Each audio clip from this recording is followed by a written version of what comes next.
ये rapid access guide pharmacist volume 2, हम page number 33 पे थे। लोगों ने कहा था कि थोड़ी ब्लर हो रही है वीडियो, तो मैंने फिर से वीडियो बनाई है। तो इसमें मैं बता देती हूँ 122 क्वेश्चन नंबर है regarding the use of a daily baby aspirin oral fiber supplement and a daily water pill in an 89-year-old man with hypertension and coronary artery disease. Which of the following statement is true regarding pharmacology in the elderly patient? इसका answer है elimination of drugs becomes impaired with age. ये इसके statement है। Statement आप लोग पढ़ लीजिए खुद ही।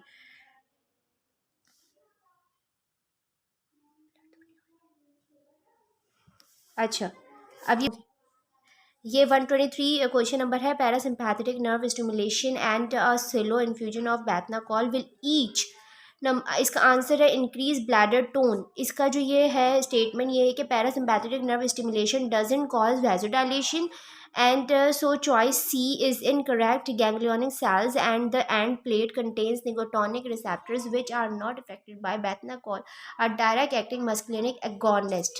Question number 124, select the drug which can impair carbohydrate tolerance in pre-diabetics but prolongs insulin hypoglycemia. Answer is propranolol.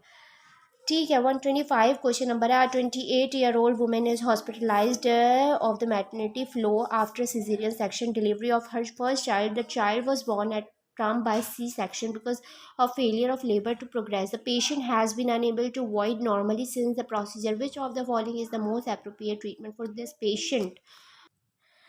Number a बैथनाकॉल।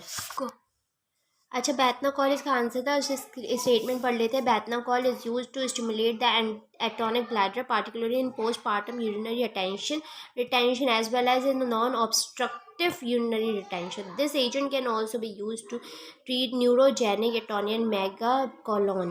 कार्बोकॉल एक एंटीकोलिनर्जिक एजेंट है विद मस्कुलिनिक और निकोटॉनिक प्रॉपर्टीज़ के साथ। फाइजोस्टिगमाइन जो होती है ना वो ट्रीट करती है इंटेस्टाइनल एटोनी को, और सेकेंड लाइन ट्रीट करती है ये ब्लैडर एटोनी को। पाइलोकार्पिन और एंटीकोलिनर्जिक एजेंट है और ये ऑफ्थल्मोलॉजी में यूज़ होती है।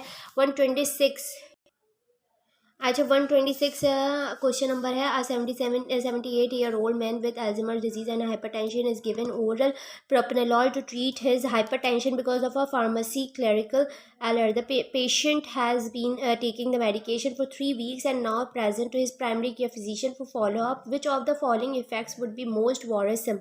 कौन सा इफेक्ट जो था ना बहुत ज़्यादा वॉरसम हो गया था? तो डी है शॉर्ट टर्म मेमोरी लॉस। ठीक है, इसका स्टेटमेंट ये नीचे है, पढ़ लीजिए। Propranolol has numerous CNS mediated effects including depression, dizziness, lethargy and fatigue, weakness है, visual disturbance, hallucination, short term memory loss है, इमोशनल एबिलिटी, विविड ड्रीम्स और नाइटमेयर्स है, decrease performance and depression manifestated by insomnia.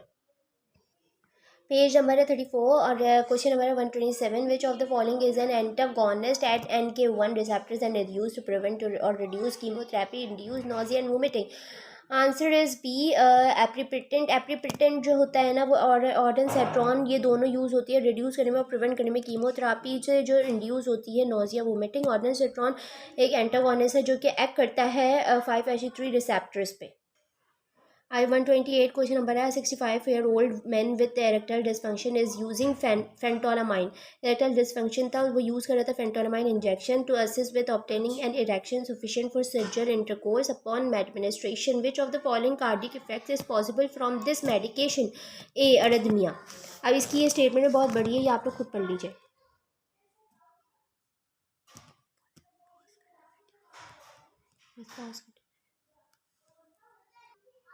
Okay ये आगे का statement है। सही है, पेज नंबर है 35 और क्वेश्चन नंबर है 129.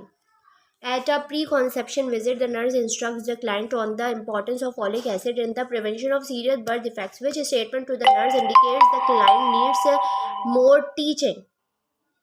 So, answer is B. I will increase my intake of milk, yogurt, and fish. This is a statement. Read statement. Okay.